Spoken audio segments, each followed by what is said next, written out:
தமிழக முதல்வர் மு.க. ஸ்டாலின் பங்கேற்கும் இந்திய யூனியன் முஸ்லீம் லீக் நடத்தும் மஹல்லா ஜமாத் ஒருங்கிணைப்பு மாநில மாநாடு நாளை மாலை 4 மணிக்கு கும்பகோணத்தில்.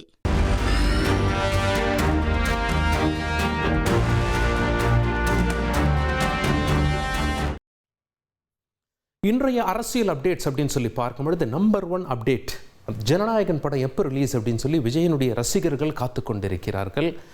திரு விஜய் அவர்களும் காத்து கொண்டிருந்தார். ஆனால் எப்போது என்று தெரியாத நிலை ஏற்பட்டுள்ளது. காரணம் என்ன? இது தொடர்பான தீர்ப்பு இன்று உயர்நீதிமன்றத்தில் வெளியானது. உயர்நீதிமன்றம் என்ன சொல்லிட்டாங்க அப்படின்னா, ஏற்கனவே அதான் இந்த கேஸ் ஹிஸ்டரியை சின்னதாக சொல்லிட்டா ரொம்ப தெளிவாக புரிஞ்சிடும். முதல்ல என்னாச்சு, சென்சார் போர்டுக்கு இந்த தயாரிப்பு நிறுவனம் படத்தை சமர்ப்பித்தாங்க. சென்சார் போர்டு பார்த்துட்டு சொன்னாங்க, நீங்கள் இந்த கட்ஸ் எல்லாம் பண்ணிட்டீங்கன்னா உங்களுக்கு சென்சார் சர்டிஃபிகேட் கொடுத்துட்றோம் அப்படின்னு சொல்லி.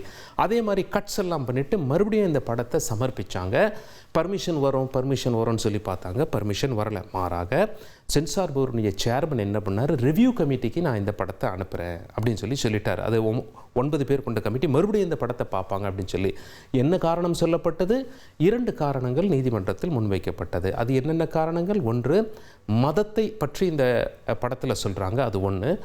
இரண்டாவது டிஃபென்ஸ் ஃபோர்ஸஸ், அதாவது நம்ம இராணுவத்தை பற்றி அந்த சிம்பிள்லாம் யூஸ் பண்ணியிருக்காங்க. அப்போ ஒரு டிஃபென்ஸ் எக்ஸ்பர்ட்டு படத்தை பார்த்துருக்கணும். ஆனால் டிஃபென்ஸ் எக்ஸ்பர்ட்டு முதல்ல உள்ள அந்த சென்சார் குழுவில் படத்தை பார்க்கல. அப்போ இந்த ரிவ்யூ கமிட்டியில் ஒரு டிஃபென்ஸ் எக்ஸ்பர்ட் இருக்கணும். சரி, அப்போ ரிவ்யூ கமிட்டி அமைக்க எத்தனை நாள் ஆகும்? 20 நாள் ஆகும். பட தயாரிப்பு நிறுவனம் கொதித்து விட்டார்கள். அவங்க சுப்ரீம் கோர்ட் வரைக்கும் போயிட்டாங்க. சுப்ரீம் கோர்ட் நீங்கள் ஹைகோர்ட்டில் போய் முதல்ல பார்த்துக்கோங்க அப்படின்னு சொல்லிட்டாங்க. இன்று ஹைகோர்ட்டில் தீர்ப்பு வெளியானது.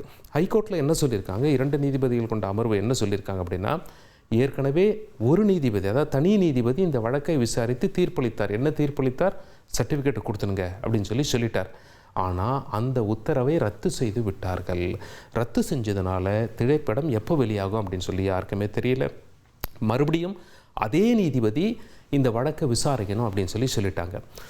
எதன் காரணமாக ரத்து செய்யப்பட்டது அப்படின்னா, சென்சார் போர்டுனுடைய வாதம் மிக முக்கியமானது. அவங்க என்ன சொல்கிறாங்க, இவங்க உடனடியாக அதாவது நீதிமன்றத்துக்கு வந்தாங்க, இவங்களுக்கு சர்டிஃபிகேட் கொடுக்கணும்னு சொல்லி உத்தரவு வாங்கிட்டாங்க. சென்சார் போர்டுக்கு போதுமான நேரம் தரலை ரிப்ளை ஃபைல் பண்ணுறதுக்கு. எங்களுடைய தரப்பை முழுமையாக விசாரிக்காமலேயே தீர்ப்பு கொடுக்கப்பட்டதுன்னு சொல்லி சென்சார் போர்டு வாதாடினாங்க.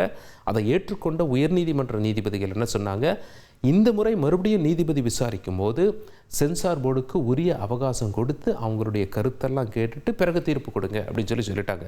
இது எத்தனை நாளாகும், எத்தனை மாதமாகும் யாருக்கும் தெரியாது. சாதாரணமாக ஒரு பார்ட்டிக்கு நோட்டீஸ் அப்படின்னு சொல்லி கொடுத்தா ஒரு 14 நாள் டைம் கொடுப்பாங்க.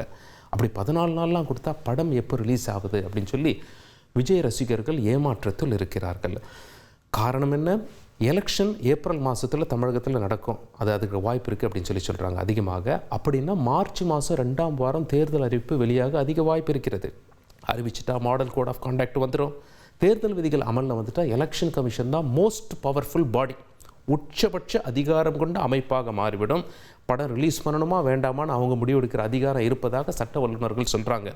இன்னார் அந்த படத்தில் நடிச்சிருக்காரு, இது வாக்காளர்களை இன்ஃப்ளூயன்ஸ் பண்ணோம் அப்படின்னு சொல்லி அவங்க நினச்சாங்கன்னா படத்தை நீங்கள் எலெக்ஷனுக்கு பிறகு போட்டுங்க அப்படின்னு சொல்லிடுவாங்க. அப்போ ஓடிடியில் படம் முன்னாடியே ரிலீஸ் பண்ணுவாங்க தயாரிப்பு நிறுவனம். இவங்களுக்கு ஏற்கனவே ஆன்லைன் தளத்தில் இவங்களுக்கான வருவாய் இழப்பு, அந்த நிறுவனங்கள்லாம் இவங்களை ப்ரெஷர் பண்ண ஆரம்பிச்சிட்டாங்க. உங்களை நம்பி இத்தனை கோடி கொடுத்துருக்கோம், படம் இன்னும் ரிலீஸ் ஆகாமல் இருக்குது அப்படின்னு சொல்லி. ஸோ ஏகப்பட்ட இடியாப்ப சிக்கலில் சிக்கி இருக்கிறது ஜனநாயகன் திரைப்படம். எப்பொழுது வெளியாகும், தேர்தலுக்கு முன்பா பின்பா என்ற தெளிவில்லை. 2வது அரசியல் அப்டேட்டுக்கு வருவோம். தாவேகாவை பொறுத்தவரை திரு செங்கோட்டையன் மிக முக்கியமானவர், முன்னாள் அமைச்சர். அவர் அதிமுகவில் பெரிய ஸ்ட்ராங் மேனாக இருந்தார், இப்போ தாவேகாவில் இருக்கார். அவர் என்ன சொல்லியிருக்கார் அப்படின்னா, திரு டிடிவி தினகரன் ஏற்கனவே தாவேகாவில் இணைவதாக இருந்ததே என்று அவரிடம் கேள்வி கேட்க அவர் ஒரு பதில் கொடுக்க, அந்த பதில் தொடர்பாக டிடிவி தினகரன் கேள்வி கேட்க அரசியலில் சுவாரஸ்யம் அதிகமாக இருந்தது. திரு செங்கோட்டையன் பேசியதும் அதற்கு திரு டிடிவி பதில் அளித்ததையும் தற்பொழுது பார்க்கலாம்.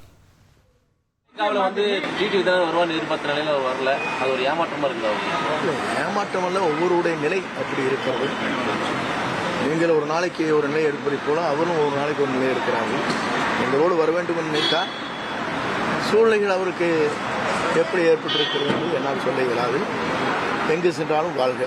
நாங்கள் வர வேண்டும் என்று அவருடைய விருப்பம் இருந்தது. நான் வருவேன் நம்பினார். நான் அவரை மறுக்கல. அதாங்க அதனால சொல்றேன், சூழ்நிலையெல்லாம் ஒன்றும் இல்லை. அவருக்கு இந்த மாதிரி கண்டிஷன்ஸு அப்படின்னா எந்த கண்டிஷன் எதுவும் கிடையாது. நாங்கள் கூட்டணிக்கு வரணும், அம்மாவுடைய ஆட்சி அமைக்கிறதுக்கு வரணுங்கிறதுக்கான நட்பு ரீதியான அணுகுமுறை தான் எங்களை அணுகினார்கள். அதோட சூழ்நிலைங்கிறது நான் அம்மாவுடைய ஆட்சி அமையணும், அம்மாவுடைய கூட்டணியில் செல்வதை தவிர வேற முடிவு நான் எடுக்க முடியாது. தனித்து நின்றாலும் நிற்பேனே தவிர வேற இடங்களுக்கு செல்வது என் மனசாட்சிக்கு ஒத்துக்காது.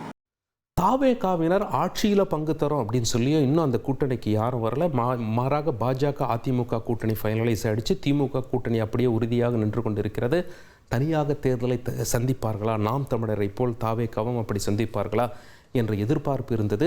ஓபிஎஸ் இன்னும் எந்த நிலைப்பாடும் எடுக்காமல் இருக்கார். ஓபிஎஸ் உங்கள் பக்கம் வந்துருவாரா அப்படின்னு சொல்லி திரு செங்கோட்டையனை கேட்டாங்க. அவர் சொன்ன பதில் ஆச்சரியத்தை எழுப்பியது. இப்படி வெளிப்படையாக பேசிட்டாரு அப்படின்னு சொல்லி எல்லாம் பேச ஆரம்பிச்சிட்டாங்க அரசியல் வட்டாரத்தில். அதை தற்பொழுது பார்ப்போம்.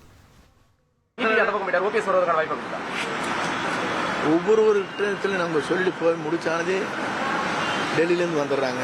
பிரச்சனை எங்களுக்கு தானே தெரியும். நான் சொல்லாமல் இருக்க வரையும் நல்லது. டெல்லியிலிருந்து வந்துடுறாங்க அப்படின்னு சொல்லி யாரை குறிப்பிட்டார் என்று அரசியல் வட்டாரங்களில் ரொம்ப பரபரப்பாக பேசிக்கிறாங்க.